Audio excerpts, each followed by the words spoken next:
বর্তমানে 1999 জন মুসলমান নাম ধরে আদর্শ মিথ্যা কথা বলাকে হারাম মনে করে না। শুকর গোস্ত হারাম এই জন্য খায় না, শুধুমাত্র রুচি হয় না এই জন্য খাইতেছে না।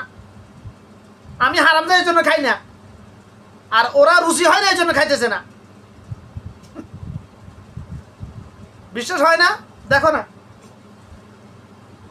যদি হারাম আল্লাহ পাক হারাম করেছে এই জন্য শুকর গোস্ত না খাইতো, তাহলে যে আল্লাহ শুকর গোস্ত হারাম করেছে ওই আল্লাহই তো, যে রাসূল সাল্লাল্লাহু আলাইহি ওয়াসাল্লাম শুকর গোস্ত হারাম করেছে ওই রাসূল সাল্লাল্লাহু আলাইহি ওয়াসাল্লাম তো সুদ হারাম করেছেন, ঘুষ হারাম করেছেন, দুর্নীতি সাদাবাজি সিন্ডিকেট হারাম করেছেন, গীবত সফল করে হারাম করেছেন, এক আদম সন্তানের জন্য অন্য আদম সন্তানের জানমাল হারাম করেছেন। এগুলো কি আমরা কি মানতেছি? কেন? এগুলোর প্রতি আমাদের রুচি হয়, এই জন্য এগুলো আমরা মানতেছি না, হারাম মনে করতেছি না। শুকরের গোস্তের প্রতি আমাদের রুচি নাই, আমাদেরকে কেউ কখনো খাওয়ায় নাই। বিশ্বাস যদি না হয় আজকে থেকে যারা জন্ম হবে তাদেরকে খাওয়ায় অভ্যাস করে দিও, আর সারা জীবন ওয়াশ করলে আসলে তারা শুকরের গোস্ত খাওয়া ছাড়বে না। কারণ সস্তা তো শুকরের গোস্ত যে খাবারের সাথে মিশানো হয় শুকরের চর্বি, ওই খাবার এত টেস্ট হয়, এত টেস্ট।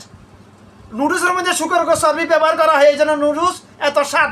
আমি নুডলস খাই না এখন, আমি আমার পরিবারকে আমি খাওয়ার জন্য নিষেধ করেছি নুডলস, তারা খাইলে আমার কিছু করার না, আমি নুডলস খাই না।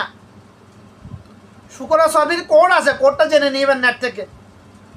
বেশিরভাগ খাবারের মধ্যে বর্তমানে শুকরের চর্বি ব্যবহার করা হয়, বেশিরভাগ সাবানের মধ্যে শুকরের চর্বি ব্যবহার করা হয়। কেন? শুকরের একটা শুকরের ওজন যদি 100 কেজি হয় ও তার মধ্যে 70% চর্বি। শুকর নামে না শুনেছেন, চিনেন কয়জনে আসলে? সরাসরি দেখেছেন কয়জন? আমি দেখেছি, আমি রাঙ্গামাটি ছিলাম, ওখানে কেটে বিক্রি করতে আমি অনেক দেখেছি। আমি শুকরের মোট ওজনের মধ্যে 70% চর্বি। গোস্ত পুরো গোস্তটাই চর্বি, শুকরের মধ্যে হাড় নাই। শুকরের হাড্ডি সব কিছু খাওয়া যায়, সব নরম একেবারে, হাড্ডি আছে বলে মনে হবে না কাটার সময়। এরকম শুকর খাইলে শুকরের গোস্ত খাইলে জাহান্নামে যাবে এরকম কোনো কোরআন আয়াত নাই। শুকর খেলে জাহান্নামে যাবে এরকম কোনো জাল হাদিসও নাই। শুকরের গোস্ত হারাম খাওয়ার জন্য আমি উদ্বুদ্ধ করতেছি না। শুকরের গোস্ত খেলে আমার অনেক প্রকার হারাম। কি হারাম কোনটা, হালাল কোনটা? যে খাবার, যে দেখা, যে কথা, যে শোনা,